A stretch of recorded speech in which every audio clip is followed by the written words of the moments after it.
Porą žodžių apie garnyrį ir kas tai yra. Turime šiltnamius, auginam, perdirbam, gaminam ir parduodam.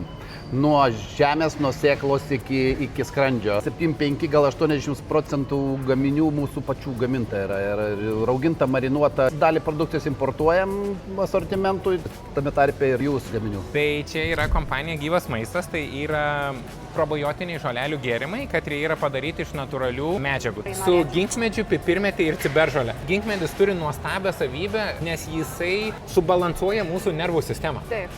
Tai aš jums pirsiu paragauti. Jūs išgerėt gėrimuką jau? Jo. Tai gerai, paragaukim. Tai kvapas Jo, yra kitoks jo. citruso kažkokio tai. Tai čia yra ginkmedis, pipirmėtė ir ciberžolė. Koks geras. Jo, iš tikrųjų čia mano mėgstamiausias irgi. O kaip jį reikėtų gerti, tarkim? Čia yra ne koncentratas, o gėrimas kelis kartus per dieną Pagerti. prieš arba po maisto. Tam, kad tos gerosios bakterijos galėtų pačios padirbėti.